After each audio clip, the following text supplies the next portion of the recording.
Baik, Assalamualaikum warahmatullahi wabarakatuh.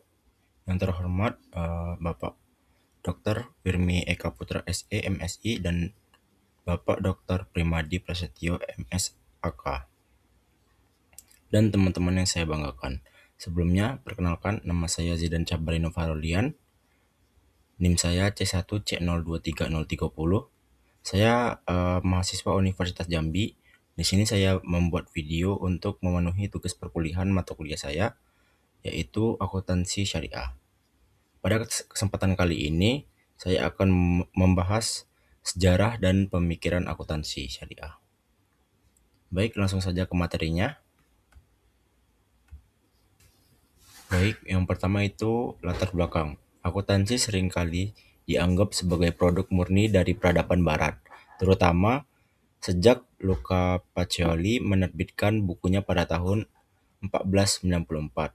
Namun, jika ditelusuri lebih mendalam, praktik akuntansi sebenarnya telah ada sejak zaman prasejarah dan berkembang pesat seiring dengan kemajuannya perdagangan di wilayah Timur Tengah dan peradaban Islam.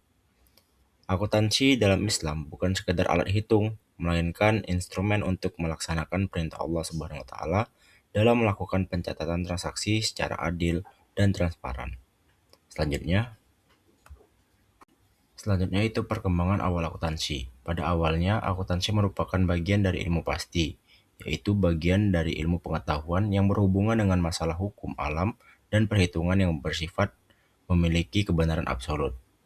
Penemuan metode baru dalam akuntansi senantiasa mengalami penyesuaian dengan kondisi setempat, sehingga dalam perkembangan selanjutnya, ilmu akuntansi lebih cenderung menjadi bagian dari ilmu sosial.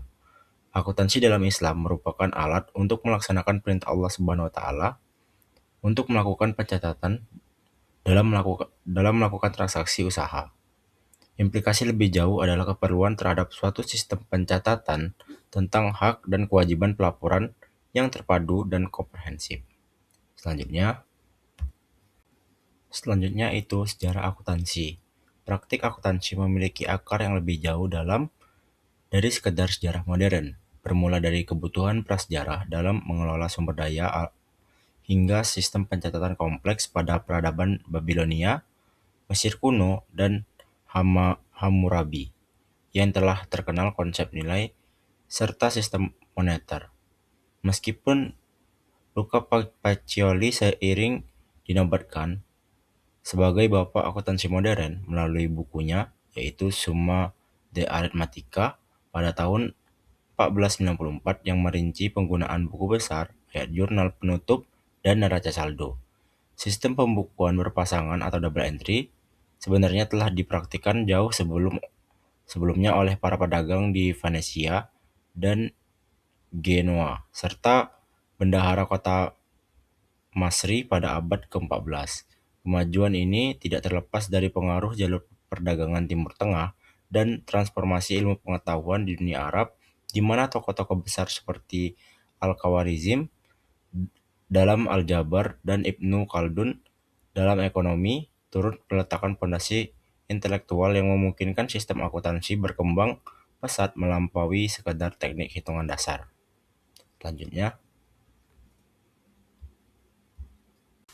Selanjutnya, perkembangan akuntansi syariah. Sejarah lahirnya ilmu akuntansi syariah tidak terlepas dari perkembangan Islam.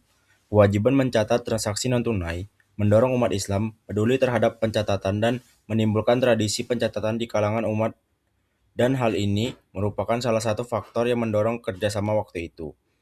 Pertama itu sejarah perkembangan akuntansi di zaman Nabi Muhammad SAW. Pada masa Rasulullah memimpin di Madinah, beliau memulai membersihkan praktek keuangan atau kegiatan ekonomi dari unsur-unsur diharamkan dalam syariah dan segala usaha untuk mengambil harta orang lain secara batil. Yang kedua itu zaman Khalifah. Pada masa Abu Bakar, pengelola Baitul Mal masih sangat sederhana di mana penerimaan dan pengeluaran dilakukan secara seimbang sehingga hampir tidak pernah ada sisa. Di era kepemimpinan Khalifah Umar bin Khattab, dengan memperkenalkan istilah diwan oleh Sa'ad bin Abi Waqqas pada tahun 636 Masehi, asal kata diwan dari bahasa Arab yang merupakan bentuk kata benda dari dawana yang berarti penulisan. Diwan dapat diartikan sebagai tempat di mana pelaksanaan duduk, bekerja, dan di mana akuntansi dicatat dan disimpan. Selanjutnya, selanjutnya itu perkembangan akuntansi syariah di Indonesia menurut Wiroso pada tahun 2011. Yang pertama itu periode sebelum tahun 2002. Meskipun Bank Muamalat telah beroperasi sejak tahun 1992, namun belum diatur oleh PSAK sampai dengan tahun 2002. Oleh karena itu, walaupun tidak dapat digunakan sepenuhnya selama periode tersebut, tetap mengutip PSAK nomor 31 akuntansi bank terkait, khususnya paragraf yang bertentangan dengan prinsip-prinsip Islam. Selain itu, juga mengacu pada standar akuntansi dan auditing untuk lembaga keuangan Islam yang disusun oleh Accounting and Auditing Organizer for Islamic Financial Institution.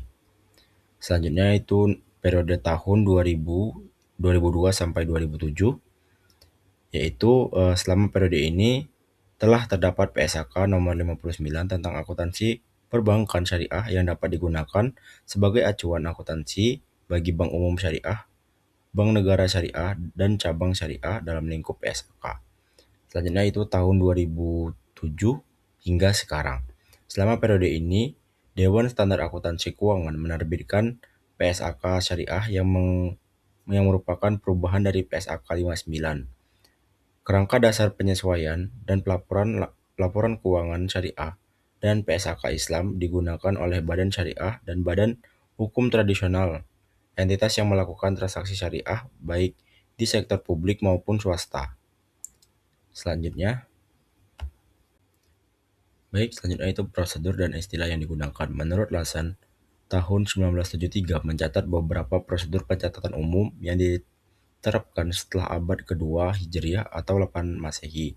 Di antaranya pemerintah dan sektor swasta negara-negara Islam mengembangkan dan menerapkan prosedur pencatatan yang sebagai berikut. Yang pertama, transaksi harus dicatat segera setelah terjadi. Yang kedua, transaksi diklasifikasikan menurut sifatnya. Yang ketiga itu tanda terima dicatat di sebelah kanan dan sumber penerimaan telah ditentukan dan dipublikasikan.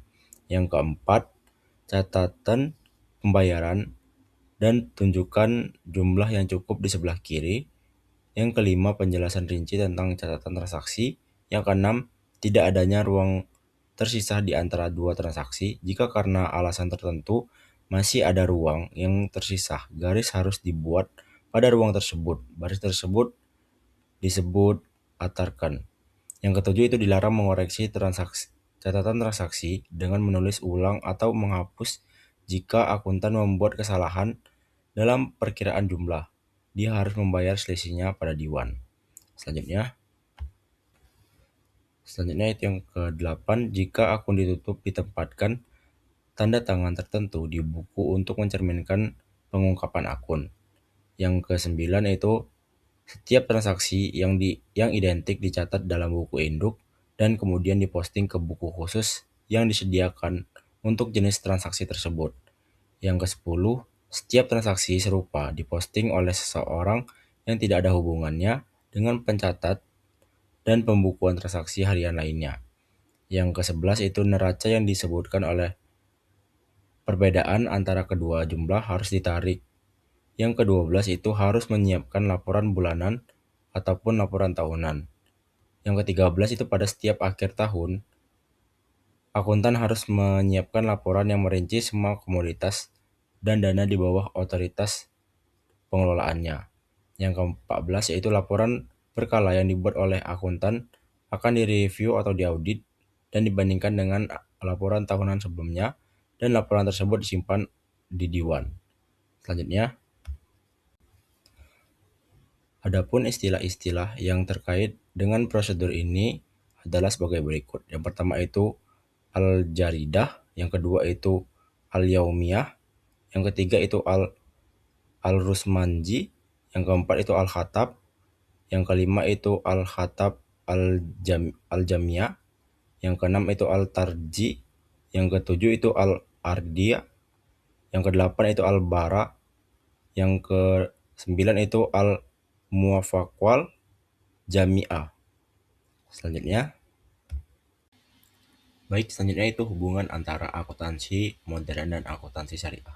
Perkembangan ilmu pengetahuan termasuk masuknya sistem pencatatan ke dalam periode Daulah Abbasiyah dan pada periode yang sama, Eropa berada dalam periode abad ke-8. Hal ini menunjukkan adanya hubungan antara Luca Pacioli dengan akuntansi syariah. Pada tahun 1429, pemerintah Italia melarang penggunaan angka Arab dan pada tahun 1484 Masehi, Pacioli pergi menemui temannya Onfoiro di Florence, seorang pengusaha yang suka berpergian ke Afrika Utara, sehingga diduga Pacioli mendapatkan ide double entry dari temannya, Alfred. Menurut Alfred, Liber tahun 1968 mendukung gagasan pengaruh pedagang Arab di Italia. Pernyataan Luca Pacioli mendukung poin ini, bahwa setiap transaksi harus dicatat dua kali pada pemberi pinjaman dan peminjam, atau ditulis pemberi pinjaman dan kemudian debit. Ini menunjukkan kecurigaan bahwa Pacioli menerjemahkan dari bahasa Arab yang dituliskan di sebelah kanan. Selanjutnya, baiklah, jadi kesimpulan dari materi ini yaitu sejarah akuntansi merupakan perjalanan panjang yang bermula dari kebutuhan sederhana manusia prasejarah dalam mencatat persediaan makanan dan pakaian. Seiring berkembangnya perdagangan, masyarakat mulai mengenal konsep nilai dan sistem moneter, sebagaimana ditemukan dalam bukti-bukti pencatatan di kerajaan Babilonia, Mesir, hingga kepingan akuntansi di Elba, Syria. Meskipun Luca Pacioli sering dijuluki sebagai bapak akuntansi modern melalui bukunya yang terbit pada tahun 1494, terdapat indikasi kuat bahwa sistem double entry telah dipraktikkan jauh sebelumnya oleh para pedagang Arab dan Italia sejak abad ke-13. Hal ini menunjukkan adanya keterkaitan erat antara pemikiran Barat dan peradaban Islam dalam transformasi ilmu pengetahuan, termasuk penggunaan angka Arab dan logika aljabar dalam akuntansi. Baiklah, demikian presentasi saya yang membahas sejarah dan pemikiran akuntansi syariah. Saya berharap informasi yang saya sampaikan dapat bermanfaat dan menambah wawasan serta pengetahuan saya maupun teman-teman sekalian. Kurang lebihnya saya mohon maaf, saya akhiri. Wassalamualaikum warahmatullahi wabarakatuh.